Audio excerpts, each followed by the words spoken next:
En este espacio informativo, a las 7 de la mañana con 45 minutos, es el tiempo del centro del país. Recuerde que estamos transmitiendo por una condición y por una situación extraordinaria desde Monterrey, Nuevo León. Estamos completamente en vivo a través de Grupo Fórmula y de Telefórmula. Me da mucho gusto. Hay un tema bien interesante, por eso me da mucho gusto poder saludar a Alejandro Carrillo, director del Poder del Consumidor, para que nos platique sobre este gravamen en la compra de bebidas. Hay un estudio que se dio a conocer, publicado en el British Medical Journal. ¿Cómo está, Alejandro? Feliz año, feliz inicio de 2016. ¿Qué nos puede platicar sobre este estudio y los resultados del mismo? Bueno, lo más importante es que es el primer estudio publicado en una revista de alto nivel, una revista científica que evalúa a fondo cada estudio que se presenta, la metodología, y es el primer estudio que se publica en ese sentido, a ese nivel, evaluando el impacto del impuesto que se estableció a partir de enero de 2014 a las bebidas azucaradas. Ha habido, pues, obviamente, una gran discusión al respecto. Yo creo desde un punto de vista de algunas empresas que han sido afectadas y que desde un principio, cuando se habló del impuesto, pues decían que el impuesto no era una medida adecuada. Esas mismas empresas, las empresas que producen estas bebidas azucaradas, también negaban el vínculo de las bebidas, del consumo de bebidas azucaradas con la obesidad, la diabetes y otras enfermedades, algo que ya es totalmente evidente, ¿no? Lo que encuentra este estudio, pues, es una disminución que se diferencia mucho por estrato social. Es decir, en la población en general, la disminución en el consumo de estas bebidas fue de 6%. Esto es importante porque en 2014, hay que recordar, entró la campaña más fuerte principalmente de Coca-Cola, ¿no? La más exitosa que ha tenido a nivel internacional en los últimos años, que era esta campaña en la cual se ponía en la etiqueta los nombres de las personas, los nombres propios. Eso incrementó ventas en varios países, y bueno, también fue la Copa Mundial, que está muy ligada a una publicidad muy fuerte de diferentes empresas refresqueras, y lo que se encontró fue esta reducción de 6% en el consumo de la población en general. Pero lo interesante es de que esa reducción, y eso se esperaba, fue mayor en la población de menores ingresos. Ahí el promedio fue una reducción de 9%, y eso a lo largo del año. Algo que decían los expertos, que a mí me parece muy interesante de compartir con ustedes, es que los expertos decían que este tipo de impuestos no impactan de manera inmediata. Es decir, empezaron el 1 de enero de 2014, pero en enero, febrero, marzo, ahí el impacto para reducir el consumo fue muy pequeño, pero se fue incrementando. En diciembre de 2012, en este sector, en la población de menores ingresos, la reducción en las compras fue de 12%.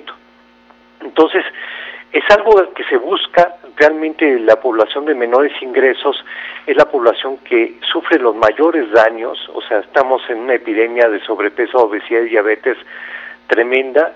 Quienes no tienen acceso a tener diagnósticos previos, quienes tienen más riesgo, por ejemplo, de amputaciones por diabetes, que es la principal causa de amputaciones actualmente, o de ceguera por diabetes, son las poblaciones más pobres. Nosotros lo hemos visto esto en comunidades indígenas, por ejemplo. Entonces, tener reducciones en ese sector es importante, y a la vez saber que hubo un cambio hacia el consumo de más agua embotellada. Quisiéramos que tener todos agua de calidad en nuestros grifos, y que toda la gente pudiera tener acceso gratuito o casi gratuito, digamos, al agua para beber, ¿no? Claro. Pero desgraciadamente en muchas partes de nuestro país no es así. Más bien, en muy pocas regiones del país el agua es confiable, o la gente tenemos la información de que es confiable. Entonces, los cambios creo que son muy positivos, a pesar de que el impuesto no era el recomendado. El impuesto quedó en 10%, $1 por litro más o menos, y la recomendación es que el impuesto fuera de $2 por litro. Entonces, creo que esto refuerza una política pública muy combatida por intereses muy fuertes. Hay que recordar que somos el país con los mayores consumos de bebidas azucaradas en el mundo. ¿no? Y pues donde algunas de estas empresas hacen sus mayores ventas, ¿no? Claro. Estamos platicando con Alejandro Calvillo, director del Poder del Consumidor. Alejandro, si entiendo, si los datos y si la proyección de esto de consumo de estos productos sigue como lo está publicando y como lo está dando a conocer este estudio, ¿tú estimas que el descenso en la compra de las bebidas con impuestos va a ir en aumento y también incrementará aquellas que no están gravadas? Mira, el estudio dice que lo que encontró es que iba aumentando la reducción en el consumo, es decir, en los primeros meses de 2014, las compras, principalmente lo que mide es compras, pues se traslada eso en reducción de consumo, ¿no? Las compras de los hogares, se redujo muy poco en los primeros meses y fue aumentando a lo largo del año. Esto no quiere decir que en enero de 2015, donde todavía no había datos en este estudio, se mantuviera y fuera creciendo. A lo mejor se estabilizó, a lo mejor puede bajar esa reducción de consumo. O sea, nosotros siempre hemos tenido mucho cuidado en que lo que decimos tenga una base científica, porque pues somos muy combatidos por los intereses económicos. Entonces pues tenemos que tener mucho cuidado y no decir cosas sin base. O sea, ¿qué pasó después en el 2015? No lo sabemos. Las campañas publicitarias, las campañas de mercadeo de las empresas han sido muy fuertes, ¿sí?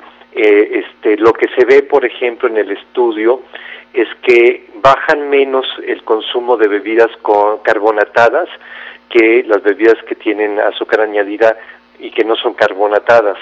Esto es lo que nos explica un poquito, es que las bebidas que tienen mucho más publicidad, pues resisten, ¿no?, un poco más el impuesto. Lo importante es que baje el consumo de azúcar añadida al agua, ¿no?, o al líquido, sí, que es el que genera muchos daños en salud.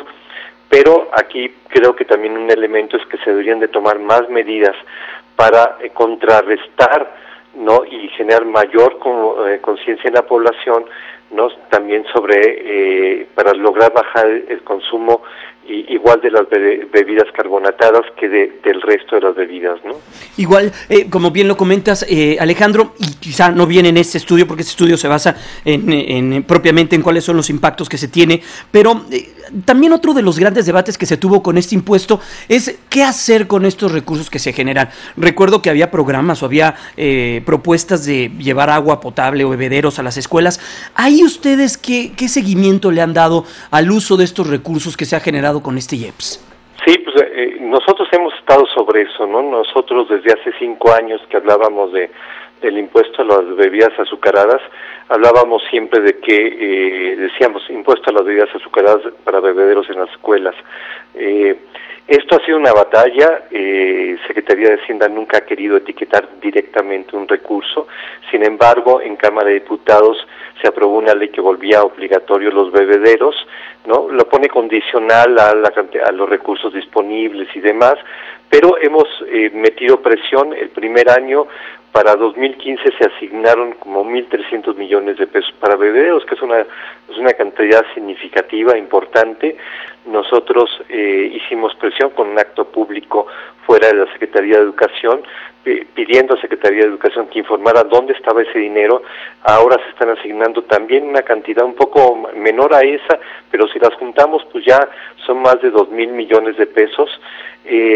Acaba de anunciarse que se van a poner bebederos en 11.000 escuelas este año. Estamos haciendo presión, los recursos deberían de dar para mucho más todavía, mucho más bebederos. Estamos en eso. Los impuestos, por un lado, lo que buscan son varios efectos a diferente nivel. Uno es reducir el consumo, ¿no?, que por lo vemos en el estudio, pues sí se empezó a lograr en el 2014. Lo otro es generar recursos, porque tú o yo o algunos radioescuchas que no toman bebidas azucaradas, ¿no?, con nuestros impuestos estamos pagando los costos actuales que en salud enfermedades, están generando, ¿no? Por supuesto. Sí. Entonces, esto es lo que se le llama la externalidad, ¿no? O sea, la gente que fuma, por ejemplo, pues y después sufre las consecuencias de haber fumado y es atendido por los servicios de salud pública, pues lo estamos pagando todos, ¿no? Entonces, incorporar estas externalidades al costo de los productos, bueno, pues por lo menos para que den a través de los impuestos parte de los recursos que estamos gastando como sociedad en atender las enfermedades que se ligan al consumo de esos productos. Entonces, eso también es muy importante, pero en esta parte no solamente atender, ¿no? Hay que prevenir.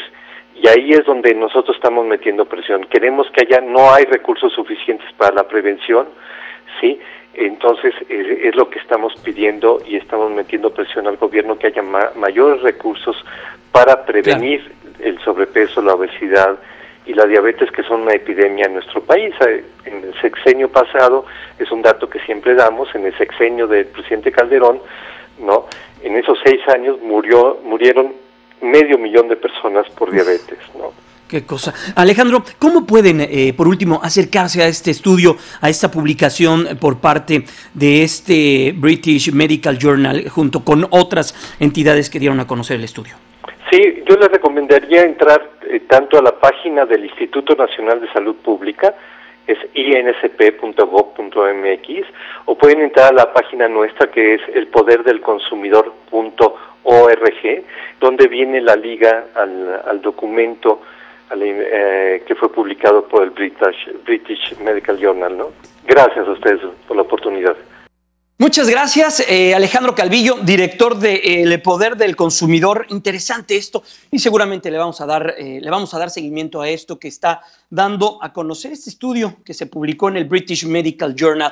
Vamos a ir a una pausa comercial, 3 minutos y ya a las 8 de la mañana. Recuerde que estamos desde Monterrey, Nuevo León. Fría la mañana desde Monterrey, así que usted también abríguese si está en la capital mexicana o en cualquier lugar de esta hermosa República Mexicana. Ya volvemos a una pausa.